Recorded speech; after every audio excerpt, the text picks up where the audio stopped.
ठंड में गरीब चटपटे छोले समोसे वाले।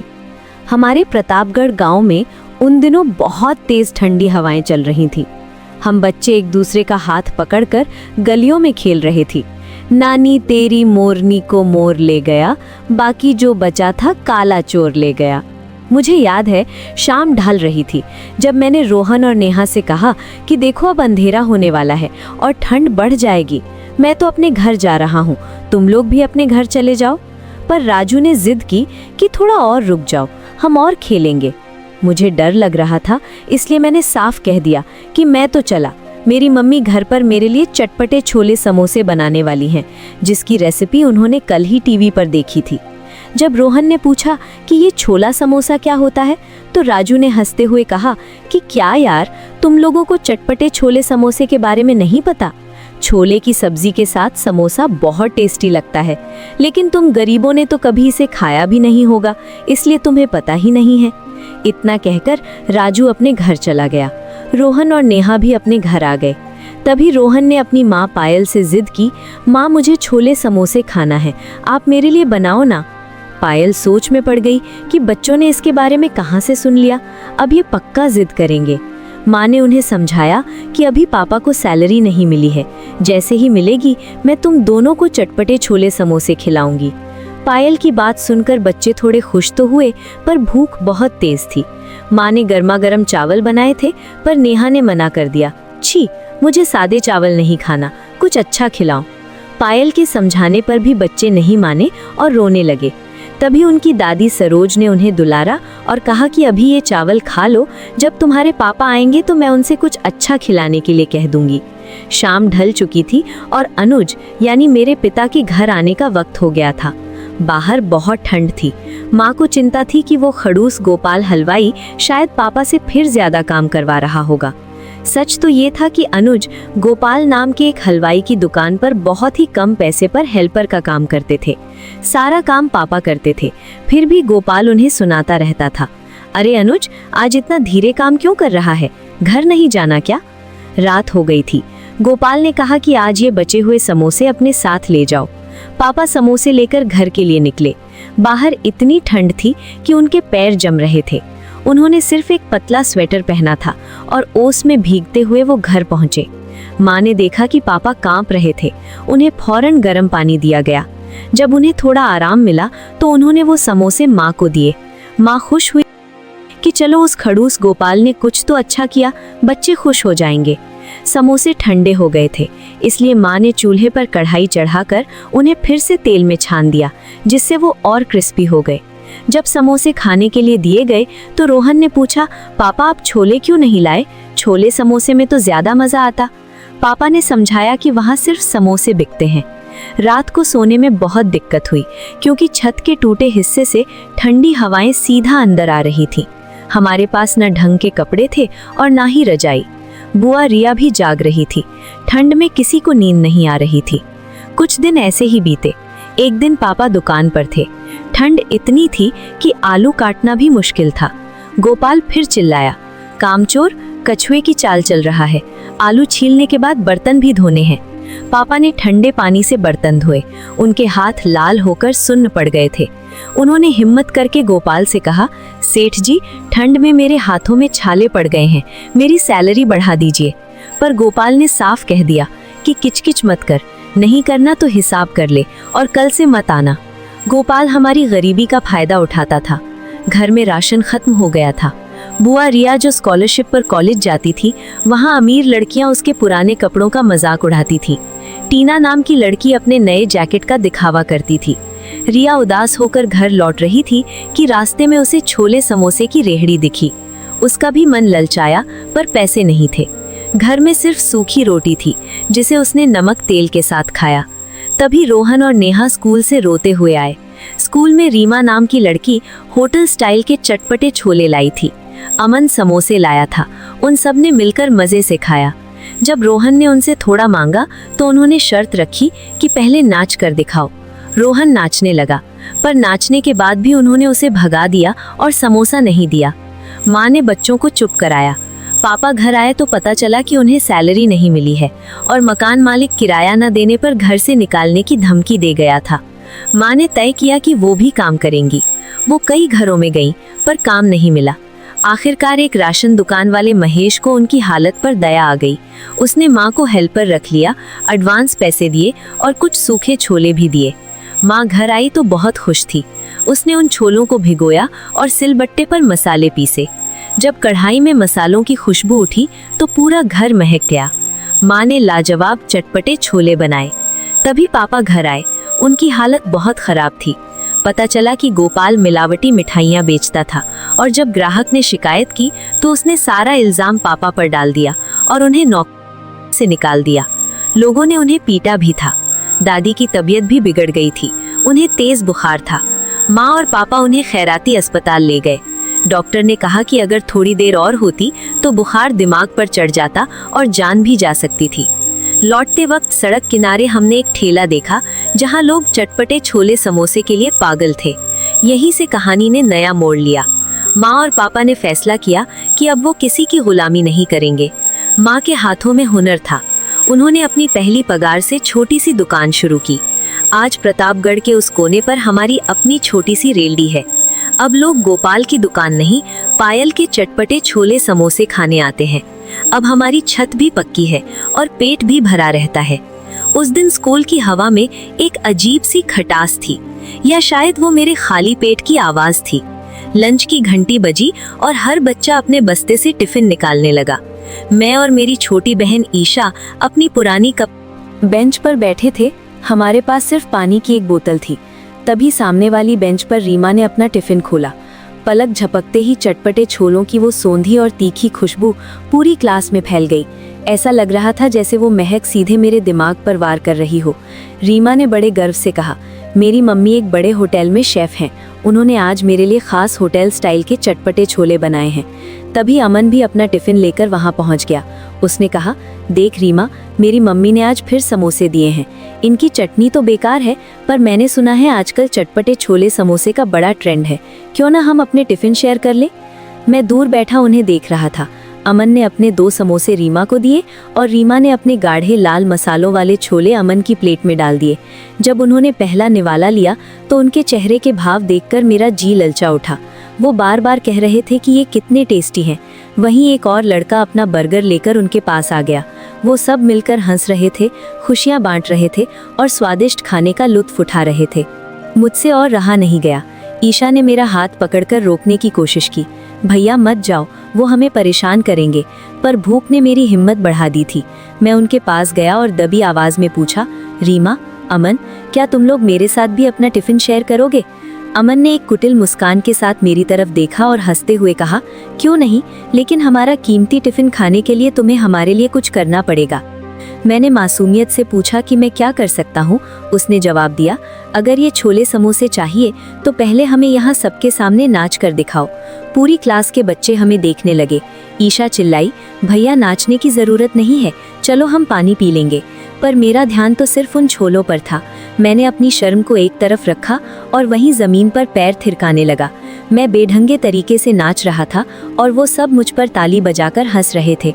मेरा दम घुट रहा था, पर मैं सिर्फ उस एक निवाले की उम्मीद में नाचता रहा।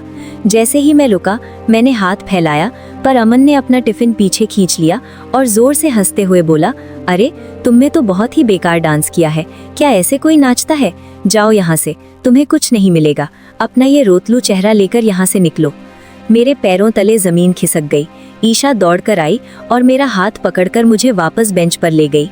उसने मुझे अपनी सूखी रोटी का टुकड़ा देना चाहा, पर मेरे गले से कुछ नीचे नहीं उतरा। उस दिन मुझे समझ आया कि भूख इंसान से क्या क्या करवा लेती है और दुनिया कितनी बेरहम हो सकती है। मैं चुपचाप रोता रहा और अपना टिफिन भी नहीं खाया। बस मन ही मन ये ठान लिया कि एक दिन हम भी कुछ ऐसा करेंगे कि दुनिया देखती रह जाएगी। उस रात हमारे घर में सन्नाटा तो था, पर वो सन्नाटा हार का नहीं बल्कि एक नए तूफान की आहट थी। दादी की बीमारी, मकान मालिक की धमकी और पिताजी के साथ लाला गोपाल का वो बर्ताव, सब कुछ एक साथ पहाड़ बनकर हम पर टूट पड़ा था। माँ ने जब उन सूखे छोलों को रात भर भिगोया तो ऐसा लगा जैसे वो हमारी सूखी किस्मत को सींच रही हो। अगली सुबह जब वो उबले हुए छोलों को कढ़ाई में भून रही थी तो मसालों की वो सौंधी खुशबू केवल हमारे घर में नहीं बल्कि हमारी रूह में बस गई। पिताजी हार मानकर बिस्तर पर लेटे थे। उनके चेहरे पर अपमान की लकीरें साफ दिख रही थीं। माँ उनके पास गई और उनके कंधे पर हाथ रखकर बोली, कब तक हम दूसरों की मिलावट और गालियों के बोझ तले दबकर जिएंगे? लाला ने आपको निकाला नहीं है, बल्कि उसने हमें खुद का रास्ता चुनने का मौका दिया है। माँ की बातों में एक ऐसी चमक थी जिसे मैंने पहले कभी नहीं देखा था। पिताजी ने उनकी आंखों में झांका और जैसे उनकी खोई हुई हिम्मत वापस लौट आई। हमने अपनी पहली जमा पूंजी और माँ की पहली पगार से एक पुरानी लोहे की भारी कढ़ाई और कुछ जरूरी सामान जुटाया। गांव के पुराने बरगद के पेड़ के नीचे, जहां कभी सन्नाटा पसरा रहता था, हमने अपनी छोटी सी मेज सजाई। पिताजी ने सफेद कुर्ता पहना और माँ ने प्यार से उन छोलों की वो बड़ी हांडी तैयार की। जब चूल्हे पर लकड़ी जली और छोलों का वो तड़का लगा तो उसकी खुशबू हवा के साथ पूरे प्रतापगढ़ गांव में फैलने लगी। शुरुआत में लोग रुककर देखते और आगे बढ़ जाते, पर जैसे ही पहले ग्राहक ने, जो कि पास के खेत में काम करने वाला मजदूर था, एक समोसा छोलों के साथ चखा, उसके चेहरे पर एक सुकून भरी मुस्कान आ गई। उसने कहा, अरे माधव भाई, ऐसा स्वाद तो शहर के बड़े होटलों में भी नहीं मिलता। ये मसाले तो सीधे दिल को छू रहे हैं। देखते ही देखते वहाँ भीड़ जुटने लगी। वो बच्चे भी वहाँ आए जिन्होंने स्कूल में मेरा मजाक उड़ाया था। वो दूर खड़े ललचाई नजरों से देख रहे थे। अमन और रीमा भी अपनी महंगी साइकिलों पर रुके। उनकी आंखों में अब वो घमंड नहीं बल्कि हैरानी थी। जब उन्होंने माँ के हाथों के बने वो चटपटे छोले समोसे खाए तो उनके पास कहने को कोई शब्द नहीं था। माँ ने उन्हें भी उसी प्यार से खिलाया जैसे वो हमें खिलाती थी। उस दिन मैंने सीखा कि बदला लेने का सबसे अच्छा तरीका खुद को इतना काबिल बनाना है कि आपके दुश्मन भी आपकी तारीफ करने को मजबूर हो जाएं। शाम होते होते हमारी हांडी खाली हो चुकी थी। माँ और पापा की मेहनत रंग लाई थी। उस रात जब हम घर लौटे तो हमारे पास न सिर्फ अगले दिन का राशन खरीदने के पैसे थे, बल्कि एक ऐसा सुकून था जो किसी और की नौकरी में कभी नहीं मिल सकता था। अब प्रतापगढ़ की उन सर्द रातों में हमें ठंड नहीं लगती थी, क्योंकि हमारे चूल्हे की आग और हमारे सपनों की गर्माहट ने हमें अंदर से मजबूत कर दिया था। अब हमारी पहचान किसी के हेल्पर के रूप में नहीं, बल्कि जायके के बादशाह के रूप में होने लगी थी। वक्त का पहिया घूमते देर नहीं लगती और प्रतापगढ़ की उन गलियों ने बहुत जल्द एक बड़ा बदलाव देखा। हमारी छोटी सी मेज अब एक सुंदर लकड़ी के काउंटर में बदल चुकी थी। माँ के हाथों का जादू और पिताजी की ईमानदारी ने हमारे चटपटे छोले समोसे को पूरे इलाके में मशहूर कर दिया था। लोग अब सिर्फ खाने नहीं बल्कि उस सम्मान और प्यार के लिए आते थे जो हम हर ग्राहक को देते थे। पर दूसरी तरफ लाला गोपाल का अहंकार उसे ले डूबने को तैयार था। एक दोपहर जब हमारी दुकान पर ग्राहकों की लंबी कतार लगी थी, अचानक गांव के चौराहे पर शोर मच गया। पुलिस की गाड़ी सायरन बजाती हुई लाला गोपाल की दुकान के सामने रुकी। पता चला कि जिस मिलावट का इल्जाम उसने पिताजी पर लगाया था, उसका भंडाफोड़ हो गया। शहर से आए खाद्य विभाग के अफसरों ने उसकी मिठाइयों और समोसों में जहरीले रंगों और खराब तेल का इस्तेमाल पकड़ा। लाला गिड़गिड़ा रहा था, हाथ जोड़ रहा था, पर कानून अपनी जगह था। गांव के लोग जो सालों से उसकी कड़वी बातों और खराब खाने को सह रहे थे, अब उसके खिलाफ खड़े हो गए। लाला की दुकान पर ताला लग गया। जिस जगह उसने पिताजी का अपमान किया था, आज वो वहां खुद अपमानित होकर खड़ा था। उसने मेरी ओर देखा। शायद उसे याद आया होगा कि कैसे उसने हमारे घर का चूल्हा बुझाने की कोशिश की थी, पर मेरे मन में उसके लिए नफरत नहीं बल्कि दया थी। मैंने देखा कि कैसे एक इंसान का लालच उसे अर्श से फर्श पर ले आता है। कुछ ही हफ्तों में लाला को अपनी दुकान बेचनी पड़ी और किस्मत का खेल देखिए, वो दुकान अब हमारी थी। पिताजी ने जब उस दुकान का शटर उठाया तो उनकी आंखों में आंसू थे। उन्होंने माँ की तरफ देखा और कहा, पायल, आज हम अपनी मेहनत की छत के नीचे खड़े हैं। हमने उस दुकान का नाम रखा माँ के स्वाद वाले चटपटे छोले समोसे। उद्घाटन के दिन हमने गांव के उन सभी गरीब बच्चों को मुफ्त में भरपेट छोले समोसे खिलाए जो कभी दूसरों का टिफिन ललचाई नजरों से देखते थे। जब मैंने रोहन और उन छोटे बच्चों के चेहरों पर वो खुशी देखी तो मुझे अपना वो दिन याद आ गया जब मैं स्कूल में नाच रहा था। पर अब फर्क ये था कि अब कोई किसी का मजाक नहीं उड़ा रहा था, बल्कि सब साथ बैठकर खुशियां बांट रहे थे। आज प्रतापगढ़ की वो बर्फीली हवाएं अब भी चलती हैं, लेकिन अब वो हमें डराती नहीं है। हमारी दुकान की चिमनी से निकलता वो गर्म धुआं और मसालों की वो तीखी महक अब हमारी सफलता की गवाह है। रिया बुआ अब कॉलेज में सबसे अच्छे कपड़ों में नहीं बल्कि अपनी सबसे ऊंची मुस्कान के साथ जाती है। दादी अब पूरी तरह स्वस्थ हैं और दुकान के गल्ले पर बैठकर सबको आशीर्वाद देती हैं। अब कोई हमें गरीब कहकर नहीं पुकारता। अब हम वो छोले समोसे वाले हैं जिन्होंने अपनी मेहनत से अपनी तकदीर खुद लिखी है। अंधेरा जरूर हुआ था, ठंड भी बहुत थी, पर हमारे हौसले की आग ने उस रात को एक सुनहरे सवेरे में बदल दिया। वक्त पंख लगाकर उड़ने लगा था। प्रतापगढ़ की उस छोटी सी दुकान की शोहरत अब केवल हमारे गांव तक सीमित नहीं रही थी।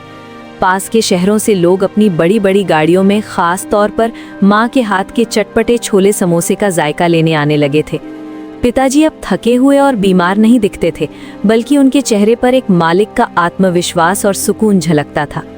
माँ, जो कभी दूसरों के घरों में काम ढूंढती थी, अब अपनी दुकान में 3 और जरूरतमंद महिलाओं को रोजगार दे चुकी थी। लेकिन मेरी असली जीत उस दिन हुई जब स्कूल का वार्षिक उत्सव आया। स्कूल के वही बच्चे जिन्होंने कभी मेरा मजाक उड़ाया था, अब मुझसे बात करने के बहाने ढूंढते थे। अमन और रीमा, जो कभी अपने टिफिन का घमंड करते थे, अब हमारी दुकान के बाहर लाइन में खड़े नजर आते थे। पर मैंने उनसे कभी कोई बदला नहीं लिया। माँ ने हमेशा एक ही बात सिखाई थी, बेटा, कड़वाहट का जवाब अगर कड़वाहट से दोगे तो स्वाद बिगड़ जाएगा। स्वाद हमेशा प्यार और मिठास से ही आता है। एक दिन जब मैं दुकान के बाहर बैठा हिसाब देख रहा था, मैंने देखा कि एक बूढ़ा आदमी फटे पुराने कपड़ों में कांपते हाथों से अपनी जेब टटोल रहा था। गौर से देखा तो मेरी आंखें फटी की फटी रह गईं। वो कोई और नहीं बल्कि लाला गोपाल था। उसकी दुकान बिक चुकी थी, उसका अहंकार टूट चुका था और अब उसके पास एक वक्त की रोटी के लिए भी पैसे नहीं थे। वो चुपचाप हमारी दुकान की खुशबू को दूर से महसूस कर रहा था। शायद अंदर आने की उसकी हिम्मत नहीं हो रही थी। मैंने पिताजी की तरफ देखा, उन्होंने बस सर हिलाया। मैं अंदर गया, माँ के हाथों के बने सबसे गर्म और ताज़ा छोले समोसे की एक प्लेट सजाई और बाहर जाकर लाला के सामने रख दी। लाला ने जैसे ही मुझे देखा, उसकी गर्दन शर्म से झुक गई, उसकी आंखों से आंसू टपक पड़े। उसने धीमी आवाज में कहा, माधव, आर्यन, मुझे माफ कर दो। मैंने तुम लोगों की गरीबी का फायदा उठाया, पर आज तुम्हारी इसी गरीबी ने मुझे पाल लिया। पिताजी ने आगे बढ़कर उनके कंधे पर हाथ रखा और कहा, लाला जी, बुरा वक्त किसी को बताकर नहीं आता। आज आप मेहमान बनकर खाइए। उस दिन मुझे समझ आया कि असली अमीरी बैंक के खातों में नहीं बल्कि बड़े दिल में होती है। हमने तय किया कि हम अपनी दुकान का एक हिस्सा मुफ्त रसोई के रूप में चलाएंगे, जहां हर उस गरीब बच्चे को खाना मिलेगा जिसे कभी स्कूल में मेरी तरह भूखा रहना पड़ता था। रिया बुआ ने अब अपनी पढ़ाई पूरी कर ली थी और वो गांव के बच्चों को मुफ्त में पढ़ाना चाहती थी। हमारी उस टूटी हुई छत वाली झोपड़ी की जगह अब एक पक्का मकान था, लेकिन उस पुराने चूल्हे की महक आज भी हमारे साथ थी। प्रतापगढ़ की वो ठंडी हवाएं अब भी चलती हैं, ओस अब भी गिरती है, लेकिन अब वो हमें डराती नहीं है। अब जब हम रात को सोते हैं तो छत से ठंडी हवा नहीं बल्कि सितारों की रोशनी हमारे सपनों को सहलाती है। अब कोई हमें गरीब कहकर नीचा नहीं दिखा सकता, क्योंकि हमने साबित कर दिया कि अगर इरादे पक्के हों और हाथों में हुनर हो तो इंसान अपनी फूटी किस्मत को भी सोने की तरह चमका सकता है। हमारी कहानी केवल चटपटे छोले समोसों की नहीं है, ये कहानी है उस हिम्मत की जिसने ठंड को मात दी, भूख को हराया और अपमान को सम्मान में बदल दिया। आज जब गांव का कोई बच्चा हमारी दुकान पर आता है तो मैं उसे समोसे के साथ साथ उम्मीद का एक टुकड़ा भी देता हूँ, ये बताने के लिए कि तुम्हारा आज चाहे जैसा भी हो, तुम्हारा कल तुम्हारे अपने हाथों में है।